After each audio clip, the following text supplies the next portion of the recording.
I want to drill in on this a little bit more because for service companies, to attract talent, they have to give up equity. So Yeah. I'll use a law firm as an example, right? So, the Christmas tree sort of architecture is like the partner is the one who does the client work. They're the ones to the interface, but once their time runs out, they've got to basically share equity. In other words, make new partners in order to get the level of talent they need to service the clients in the way they want. And that's the same in advertising agencies and virtually all service businesses. The founder gets diluted down to virtually nothing because they've just had to share equity with everyone in order to grow. Yeah. How did you attract the type of talent that you needed without giving up equity?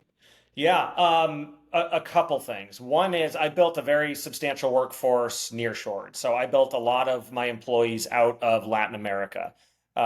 So I used effectively an arbitrage model there where for you and I, it was very cost effective, the rates being here in the United States. For Ecuador, Colombia, Mexico, these were very aggressive salaries, right? So I was able to attract top talent. And I spent a lot of time in those countries really trying to dig in to understand basically where the best talent was being educated, where it was being fostered, and where I could identify it. And I mean, boy, could I make that recommendation. I don't think I could recommend it enough. There is tremendous talent in Latin America if you know where and how to look for it. As an example, there are some programs in Latin American countries who effectively state, I'm simplifying it, but if you're smart enough and sharp enough as a high school student, the equivalent of to get admitted into a US university, some of these programs behind some of these governments will underwrite your tuition, so effectively a full scholarship, and your living expenses while you're in the United States, with the understanding that you'll come back and contribute to the local economy. So I was able to identify, I mean, not just one or two, like a few dozen.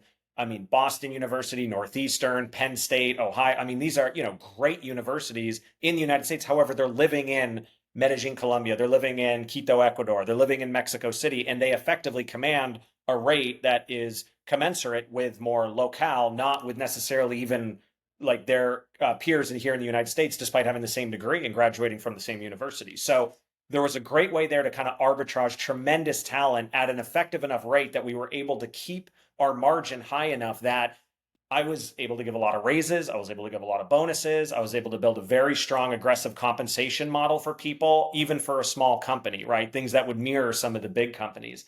At the same token, I was very kind of centric with teams about what the end goal was, right? Which, by the way, was not to exit.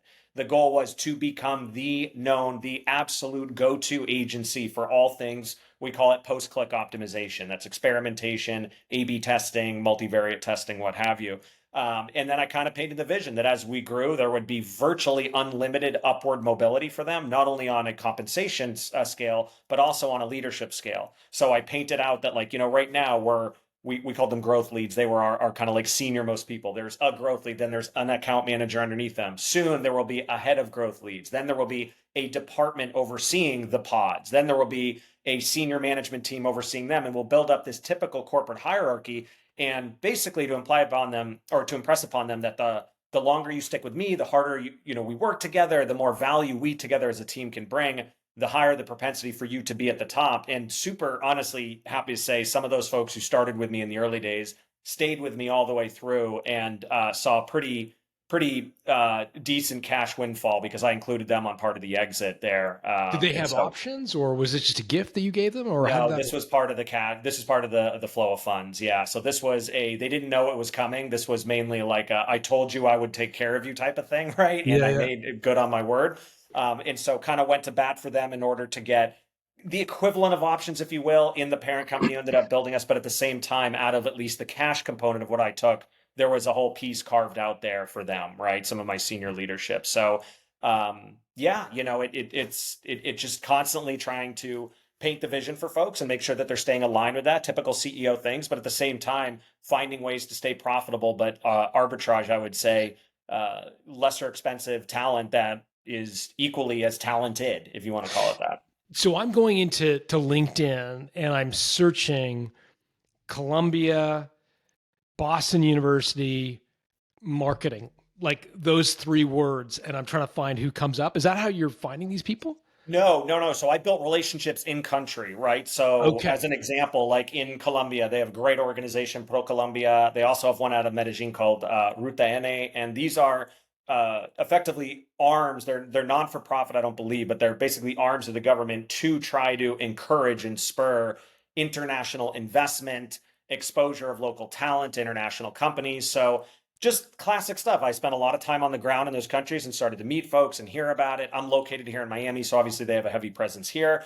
And then as I just met people and built relationships, I started getting introductions and then frankly capitalized on the existing introductions. So my very first developer I ever hired, he was a tremendous developer. And, when we started to grow and I was like, we need a second developer, he's like, I can get one, no problem. I was like, we need a designer. He was like, one of my best friends is an award-winning designer. He's still our head of design today, right? 5 years later. So, Nope. just using my existing workforce to be introduced to Got it. other folks, right? That classic model also did it. And then, just honestly really tried to do my best to take care of the employees the absolute best that I could all the time. I How mean, did you how did you structure it legally? Like, were they employees mhm. of Enrock or subcontractors? How did you structure legally? Yeah, great question. So at first we just did international, right? Which is, hey, look, I can't give you a proper contract in country, but I can give you a international contractor payment, and then you got to handle all of your own taxes and Taxes. So, yeah. securities and benefits, et cetera, internally. And I just naturally paid them commensurate with that, so they'd have a higher payment. After not very long, we ended up effectively incorporating in some of these countries in order to legally provide that, which, by the way, turned out to be a whole profit center. So this is kind of Amazon-esque, not to get ahead of my skis on this question, but we ended up going about a year and a half after that. And I started to notice clients were asking me, they'd say things like, hey, love your team. Everything's great. I'm curious. How do I get a designer like yours? I know they're based out of Bogota or Medellin or Cartagena or whatever. I'd love to do it. I'd assume you're paying less than US rate. And I'd say, yes, I am, of course. And then when they heard about it, they were like, please help me find someone. I need a executive assistant. I need an account manager. I need a designer, a developer, whatever.